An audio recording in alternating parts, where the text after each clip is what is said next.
I'm in Red High Bar having a few drinks,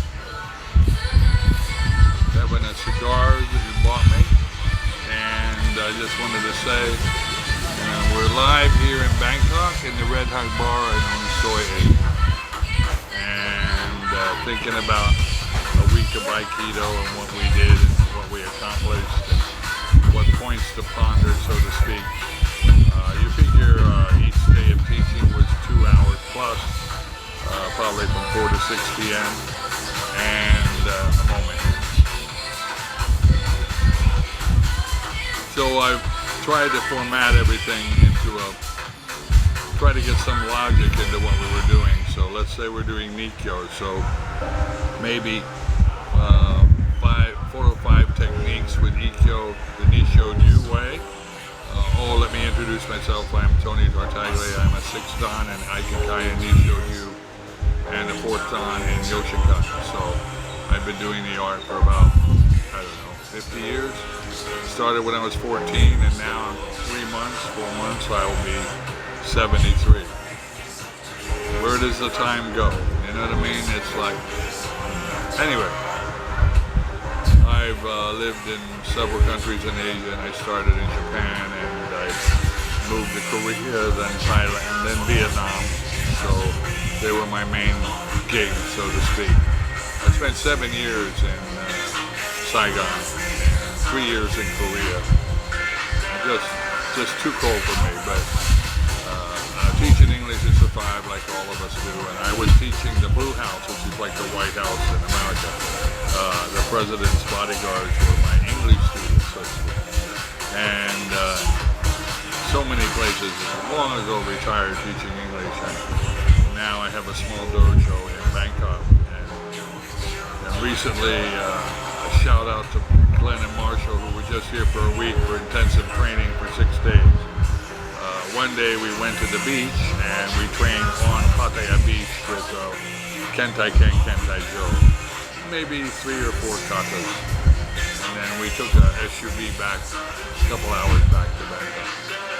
So the last day, Saturday, was a 3-hour marathon. And each day I tried to teach, for example, that set of Nikkyo. Then you have the holding the boken, holding the Jo, which is called Kentamiki, Jo, Tebiki. And you go through, again, several movements, at least 4 or 5 movements, Irimi Nage, Kotega, Shiro Nage, Ikkyo, Nikkyo, Sankyo, like that. Then you have the Kumitashi comes up. You get off the mats and train on the wood if you can. You train, again, the same katas. You're doing Nikkyo, so you would do it from Aihamni, Yakuhamni, Katadori, Manushi, like that. Then you have the Ei in the last part of the set.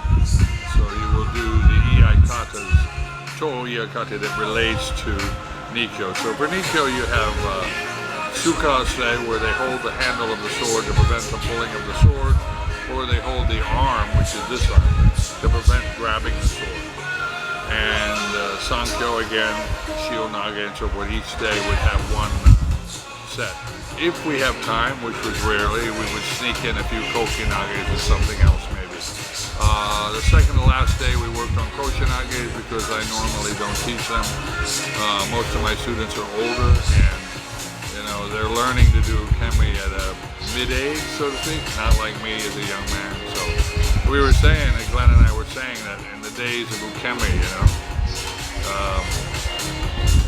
fame and glory, there was no, back in the day, there was no showing you how to put your foot down and how to turn or how to put your hand or turn your arm. It was just they throw you and your body figures it out through pain. So the more you figure out how to do it, the less pain. So in Japan, finally, after so many years, my spine went out, I think in 1981, 2 discs went out from Koshi-Nage. So, but yeah, we learned. Dr. Walker was my original teacher in Titusville, Florida, called the Sandrift Dojo. Then, when I went to Japan, when I was 24, I was on a tour from New York with about 15 people, and we went to Japan for 1 month with Kanai Sensei and Yamada Sensei. Then everybody left, and I'm the last in line. get up to the doors and I tear my ticket up. Go back to Hombu. Joshu asks me, did you miss your train? Or your plane? Or your bus? Or whatever you're doing? No, I want to stay. I want to learn. 6 months of hell before he called off the dogs. Because I had very long hair and I wore my Vietnam jacket a lot to fly my freak flag. But I just stopped tapping after a few months. I said, and kill me. Because they were always throwing me by my hair and, or my ear or whatever. Spent a little more than 2 years, went back to Titusville to teach Dr. Walker a promise I made to help him get more close to the Hombu movement. Then I had to work my way back. I wound up in Saudi Arabia and Uganda working for Idi Amin, another story. And it took a year or so of that, 6 months each country to save up enough money to go back. And that was it. Then late 80s, I moved to Korea and then finally in Thailand. I was here about a week before I got a job as a bar manager in the most famous bar on Papua called Goldfingers. You can Google it.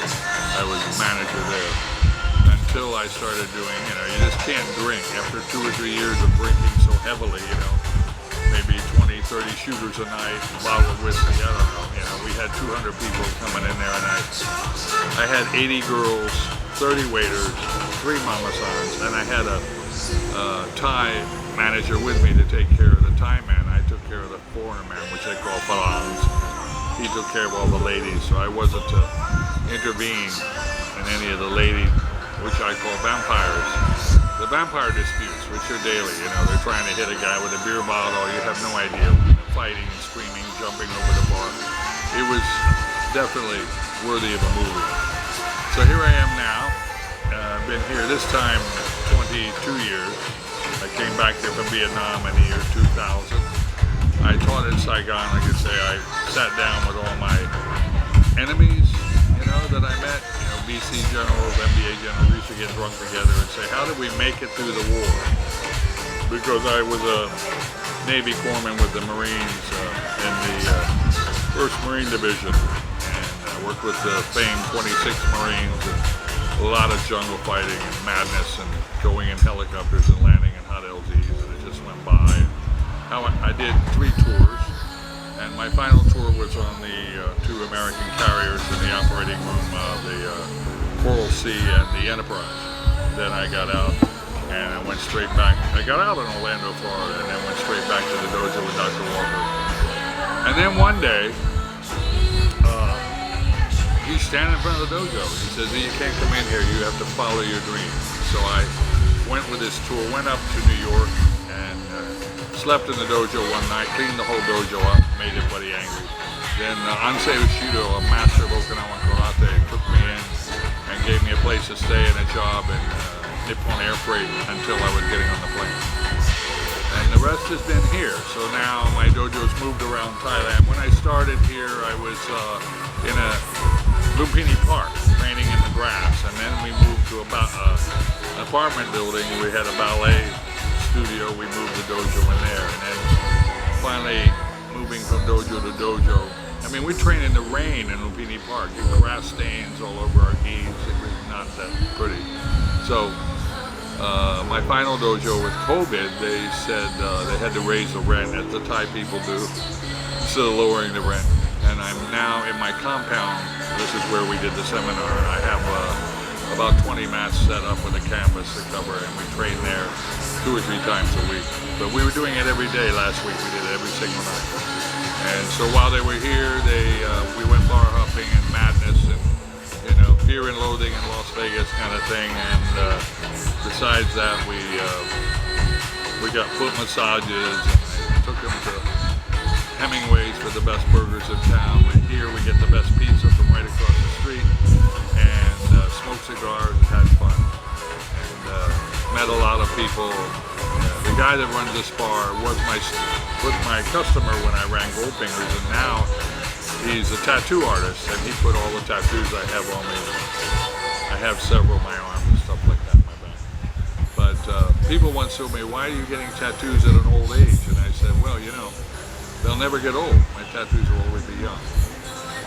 So yeah, so it's like there's a book long ago, a Connecticut Yankee and King Arthur's Court, and that's what it's been like living over here, especially in Japan, and learning what to do and not to do. And I was in Japan with some very famous people. For example, Don Draeger. I knew him very well, one of the most famous martial artists ever existed. And then one of Jean LaBelle's students came over, good friends, jiu-jitsu man now in California. Shout out to Mike Belzer out there. And yeah, I've been doing it here for many, many years. I worked with the U.S. Embassy. I taught all of the undercover police and the ones with tattoos and stuff, all the DEA. I worked with the DEA for many years, teaching how to, restrain a problem person and using Aikido in a practical way. So, yeah, this is just a bit of a talking, who I am, what I am, where I am, downtown Bangkok as I speak. So, to all those Aikidoists in foreign lands on their own, choke D, as they say. Over and out. As the Mandalorians say, it is the way.